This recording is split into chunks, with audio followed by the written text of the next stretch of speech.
Session, I'm going to look at some of the common probability distributions.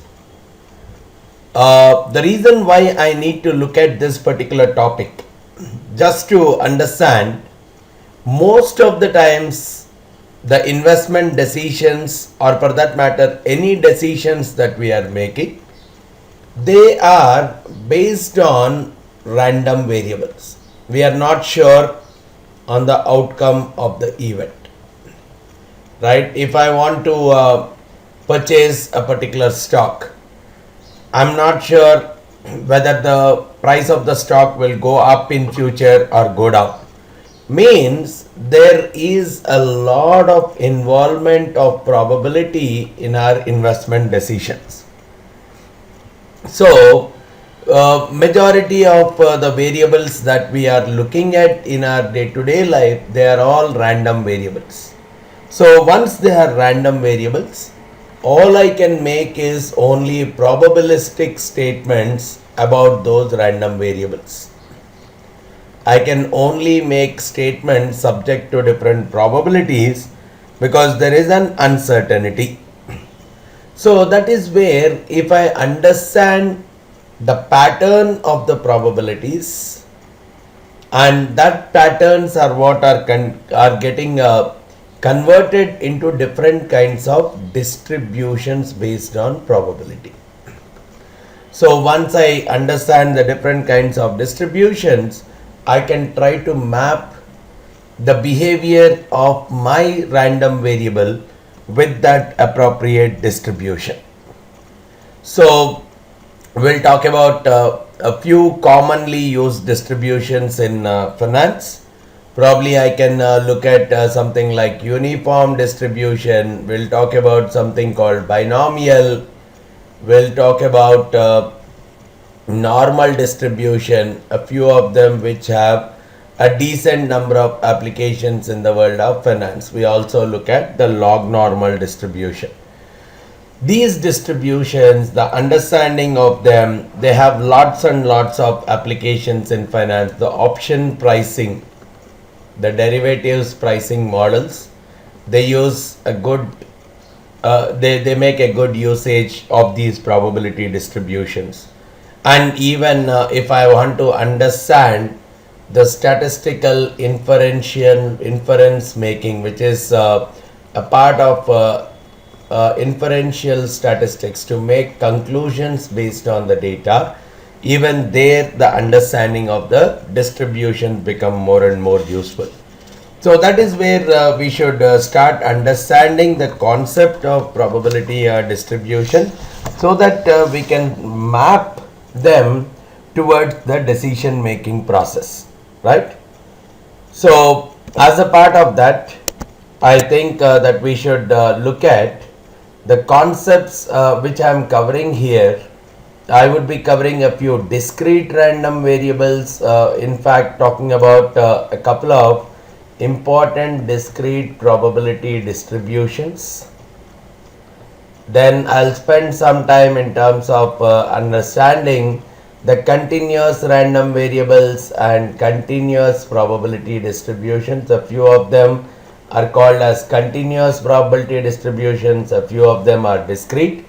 And towards the end, I would just focus on how we can generate these kind of distributions, right? How we can generate the data in case I don't have the data. How can I generate the data which is following a particular distribution? How can I generate the data which is following, let's say, binomial distribution? How can I generate a data which is following a normal distribution using a mechanism called Monte Carlo simulation? So these are the different topics that we will cover as a part of this particular session.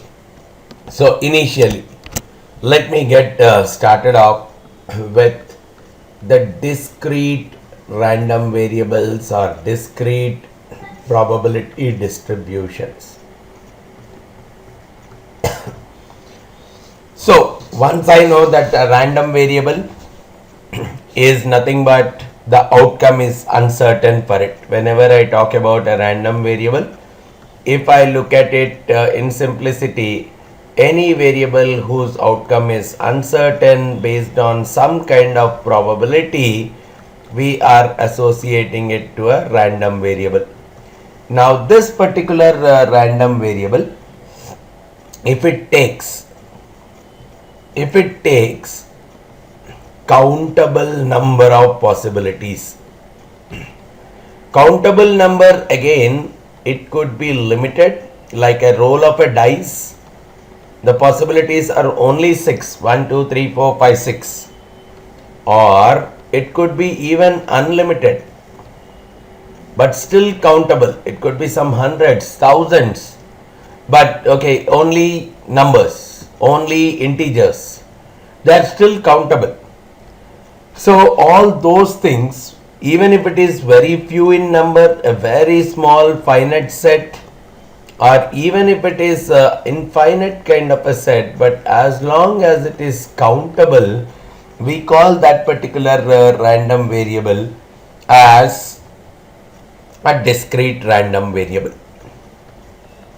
But on the other side, if the possibilities are completely uncountable, if the different outcomes are completely uncountable, probably if I look at the heights of the person, depending on the precision of measurement that I am using, any decimal value can come out. Probably if I am looking at it in centimeters, I could have 151, 152, or probably I can even go to 151.11, 151.12, or probably I can go even into a millimeters or micrometers and probably talk about a few more decimal points.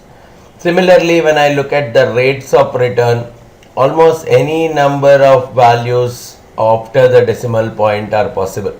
So what are the possibilities? I cannot literally count. Whereas if I am saying age in integers, it is still a discrete. Probably it can go right from 1 to 100 or 1 to 150 or whatever it is, depending on the minimum age to the maximum age.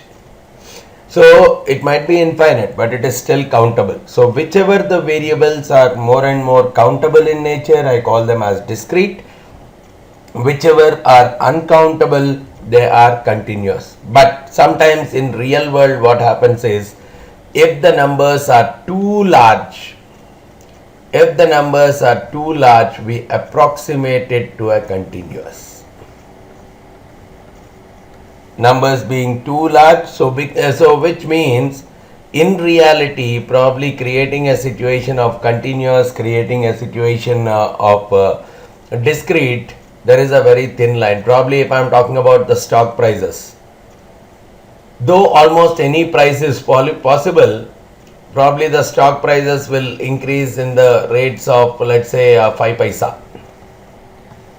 So though there are unlimited possibilities, but I can't get 151.08. So which means it's still a countable but a discrete set. But because so many values are possible, I may try to approximate it to a continuous. So that is the kind of a choice the user is having, whether he wants to use that particular variable as a continuous or a discrete, because as the number of values increase, the discrete can be approximated to a continuous and vice versa. Probably a continuous can be taken in the form of a discrete, or a discrete can be taken in the form of a continuous, because at the end, for me, any distribution is nothing but it's a kind of a visualization of the possible frequency distributions. So generally, visualization of the possible frequency distributions of the future is what is coming out as a part of my understanding of a distribution. So it's a kind of a mathematical or modeling of the possible random possible outcomes that are going to come up in future, along with their associated probabilities. So that is what is typically coming out